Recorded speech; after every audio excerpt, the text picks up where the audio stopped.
apparently you have a very good sense of humor, so is there a story, a funny story or a joke that you that played or can share with regarding some of the cast members? No. No?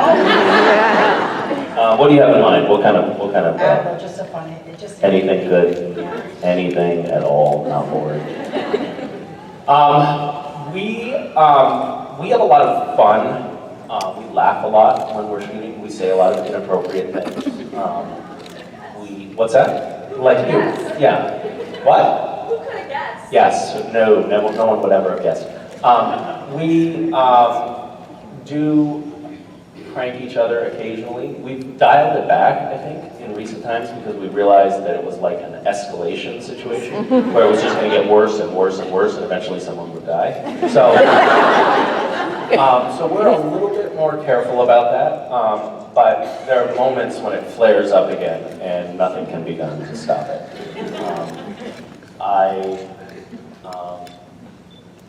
Yeah, I've told a lot of these stories before, but this is an example of the escalation that I was talking about.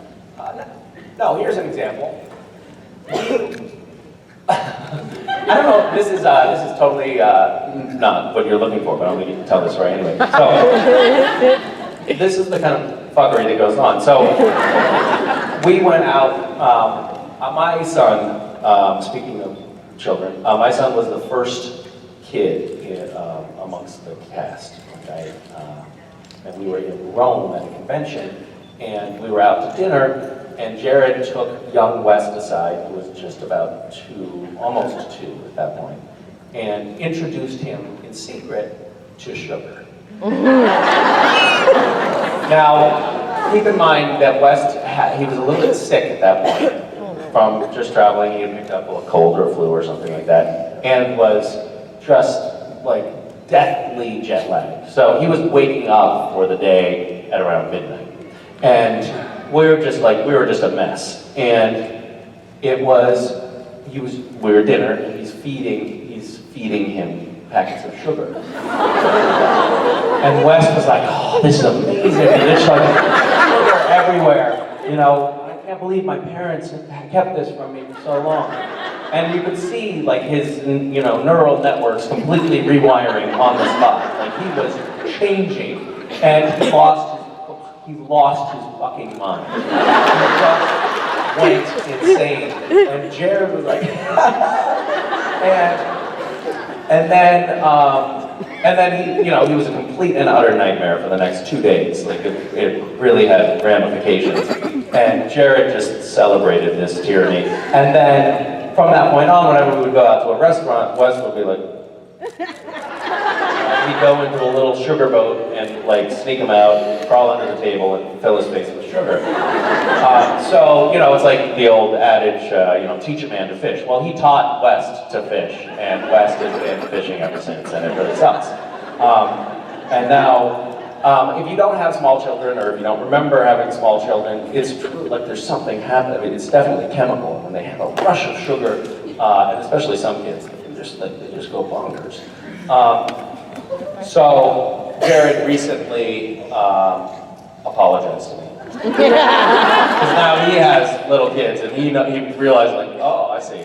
Oh, I really caused a lot of suffering in that family's life, didn't I? So there was a rare moment of contrition on Jared's part for that little bit of antics. But yeah, we do stuff that I've had fantasies that involved, like, I was like, if I could get, because we do have a forklift on set. And we have these massive dumpsters. So I could possibly put Jared's car in the dumpster.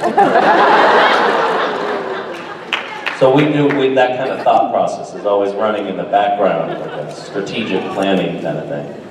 Yeah. And we have done some rather bad things to each other. Mostly them to me. Can you just tell us the story about how you introduced West to sugar for the first time?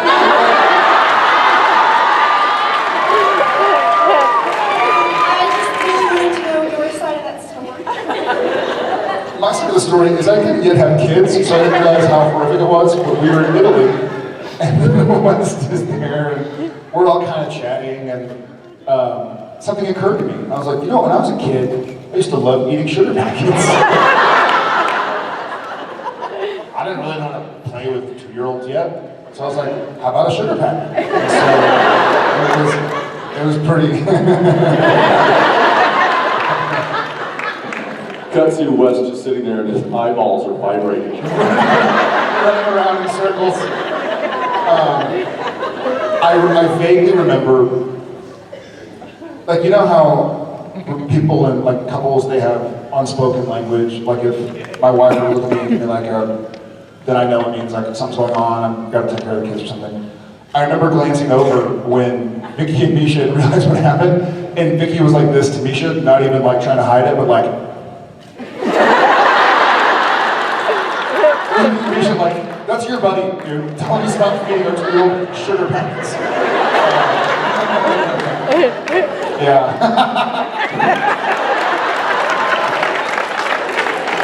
And West is like, I think up until that day, he had like kale and, you know, dried coconut or something. I doubt the child had ever had, you know, an ounce of anything back for him. Here comes Uncle Jared. Here's some sugar with side of gluten. Mix them together, it's fun. Put it in this glass of wine.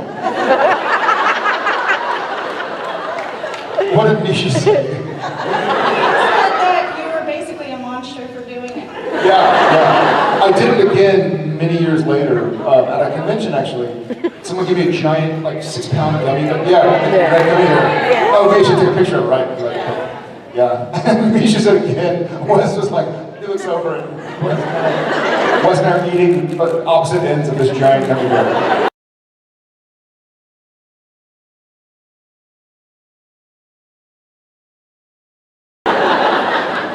Yeah, that was bad. That was, even I was like, I've got 200 pounds on my kid, so God knows how to hit his little system. Yeah, good times. He hasn't, the problem is that he is entitled to retribution, and he hasn't enacted it yet. But at some point in time, I know I'm going to be out at dinner with him, and the kids are going to be there, and I'm going to look over, and he's going to have like pixie sticks and fun dip. No, Misha will have acid.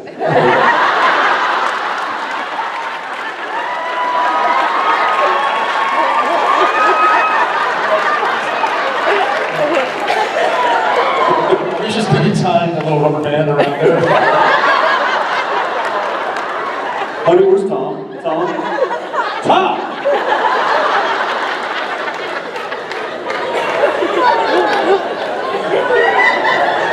Yeah, that does have me worried. We'll try not to think about it though. Thank you very much.